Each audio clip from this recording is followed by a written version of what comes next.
Union all గురించి తెలుసుకుందాము. So, మనం థియరిటికల్ డెఫినిషన్స్ తెలుసు మనకి. యూనియన్ అంటే ఏంటి? యూనియన్ ఆల్ అంటే ఏంటి అనేది. బట్ మనం ఈ వీడియోలో ప్రాక్టికల్ యూజ్ కేస్ కూడా చూద్దాము. So, coming to union definition వచ్చేసి union operator in SQL allows us to combine 2 or more results from multiple select queries into a single result set. అంటే ఒక 2 or more టేబుల్స్ ఉన్నాయి, లేకపోతే 2 or more select statements ఉన్నాయి. ఆ రెండు select స్టేట్మెంట్స్ని ఒక దగ్గర కంబైన్ చేసి ఒక సింగిల్ రిజల్ట్ వచ్చేటట్టు చేస్తుంది యూనియన్ అనేది. Next, it has a default feature to remove duplicate rows from the table. అంటే అలా ఒక సెలెక్ట్ స్టేట్మెంట్ని ఇంకొక సెలెక్ట్ స్టేట్మెంట్ని మెర్జ్ చేసేటప్పుడు డూప్లికేట్ రికార్డ్స్ ఏమన్నా ఉన్నాయనుకోండి, అవి డిఫాల్ట్గా రిమూవ్ చేసేస్తుంది by default. And next one వచ్చేసి it appends the result vertically into the table. అంటే ఒక టేబుల్ ఇంకొక టేబుల్ జాయిన్స్ అనుకోండి, హారిజాంటల్గా అపెండ్ చేస్తుంది కదా. యూనియన్ వచ్చేసి వర్టికల్గా అపెండ్ చేస్తుంది. Next, union all. So will do the same operation as union, but it will keep the duplicates if there are any. అంటే యూనియన్కి యూనియన్ ఆల్కి డిఫరెన్స్ అలా ఏంటంటే, యూనియన్ బై డిఫాల్ట్ డూప్లికేట్ వాల్యూస్ని రిమూవ్ చేస్తుంది. యూనియన్ ఆల్ అని రాసామనుకోండి, డూప్లికేట్ వాల్యూస్ని కూడా డిస్ప్లే చేస్తుంది. ఒకసారి గ్రాఫికల్గా చూద్దాం యూనియన్ అంటే ఏంటి అనేది. ఇప్పుడు ఇక్కడ టేబుల్ 1 ఉంది మనకి. ఏబిసి అనే 3 ఉన్నాయి కాలం 1. కాలం 2లో 1 2 3 ఉన్నాయి. సెకండ్ టేబుల్ డిఈ అని ఉన్నాయి. కాలం 2 వచ్చేసి 4 5. సో ఇందాక చెప్పుకున్నాం కదా, వర్టికల్గా అపెండ్ చేస్తుందని. ఇది ఎలా అపెండ్ చేస్తుందంటే ఏబిసిడిఈ ఇలా వచ్చేస్తున్నాయి మనకి యూనియన్ చేస్తే. నెక్స్ట్, యూనియన్ ఆల్ చూద్దాము. యూనియన్ ఆల్ రెండు సర్వ్స్ ద సేమ్ పర్పస్, కాకపోతే ఇది డూప్లికేట్స్ ఉంచుతుందని చెప్పింది కదా. ఇప్పుడు చూద్దాం, ఇక్కడ ఏబిసి ఉంది, ఇక్కడ డిఈడి ఉంది మళ్ళీ, రైట్. సో యూనియన్ ఆల్ ఏం చేస్తుంది? డూప్లికేట్స్ ఉంచుతుంది. సో ఏబిసిడిఈడి వచ్చేసింది చూడండి మళ్ళీ, రైట్. సో ఒక యూజ్ కేస్ కూడా చూద్దాం మనము, ఒక practical use case. So merge Shri and Shri one table to display only records of cities Hyderabad and N Z B అని రాద్దాము, ఎన్జెడ్బి రెస్పెక్టివ్లీ. సో ఇప్పుడు చూద్దాం అది మనము. సో ఫస్ట్ రెండు టేబుల్స్ చూద్దాము. సెలెక్ట్ స్టార్ ఫ్రమ్ శ్రీ అని రాద్దాము. శ్రీ అనేది ఒక టేబుల్. సో ఇది select star from Shri table ఇది. నెక్స్ట్, సెలెక్ట్ స్టార్ ఫ్రమ్ శ్రీ1 అనే టేబుల్ కూడా చూసుకుందాము. శ్రీ1 రాస్తే ఇది. సో మన క్వశ్చన్లో ఏమన్నారంటే, శ్రీ టేబుల్ని శ్రీ1 టేబుల్ని రెండింటిని యూనియన్ చేయమన్నారు.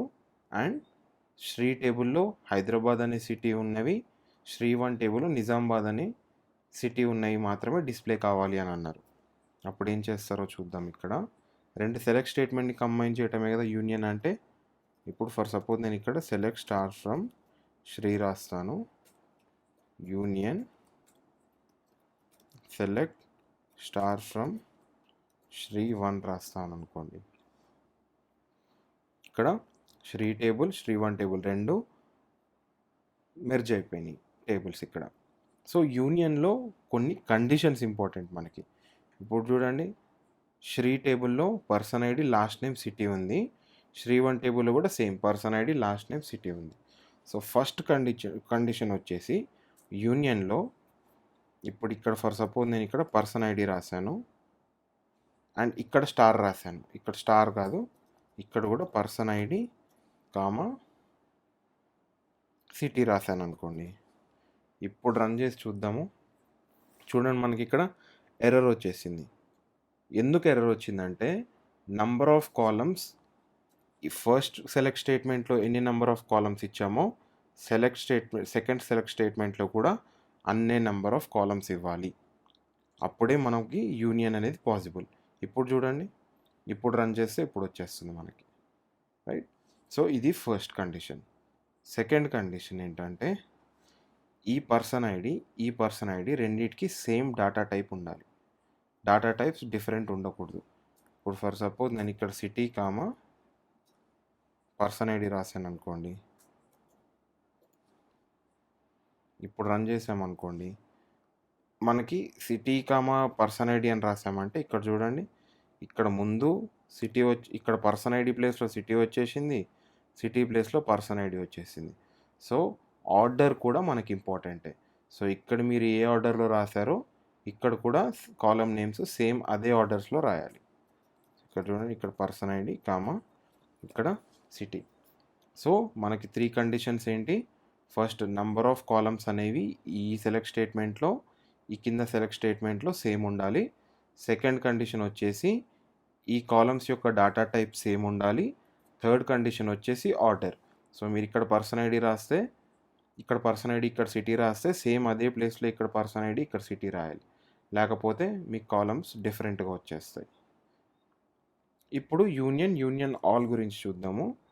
సో ఇప్పుడు మనం ఇది రన్ చేసామనుకోండి, మనకి ఇది వచ్చేసింది కదా. ఇక్కడ చూడండి, 101, 102, 103, 104, 5, 6 ఇలా డూప్లికేట్ వాల్యూస్ అన్నీ రిమూవ్ చేసేసింది. ఇప్పుడు యూనియన్ ఆల్ రాసామనుకోండి, మనకు డూప్లికేట్ వాల్యూస్ కూడా వస్తాయి. చూడండి, ఇక్కడ 104 101 ఉంది కదా హెచ్వైడి, ఇక్కడ కూడా 101 హెచ్వైడి ఉంది చూడండి. సో యూనియన్ ఆల్ రాస్తే డూప్లికేట్ వాల్యూస్ కూడా మనకు డిస్ప్లే అవుతాయి. యూనియన్ రాస్తే బై డిఫాల్ట్ డూప్లికేట్ వాల్యూస్ని తీసేస్తుంది. ఇప్పుడు మన క్వశ్చన్ ఏంటి? క్వశ్చన్ స్టేట్మెంట్లో where city equals to Hyderabad అన్నారు కదా H Y D. So city equals to H Y D రాద్దాము. దాని తర్వాత ఇక్కడ కూడా ఇందులో కూడా మనం వేర్ కండిషన్ రాసుకోవచ్చు. Where city equals to N Z B. ఇప్పుడు రన్ చేసామనుకోండి, మనకి సేమ్ అదే వస్తుంది. వేర్ స్టేట్మెంట్లో మనం ఏం ఫిల్టరింగ్ కండిషన్ ఇచ్చామో ఆ ఫిల్టరింగ్ కండిషన్స్ 2 టేబుల్స్లో ఇచ్చేస్తే మనకి ఈ రిజల్ట్ అనేది వస్తుంది. ఫైనల్ రిజల్ట్ ఇది. Hope you understood the concept of union and union all. Thank you.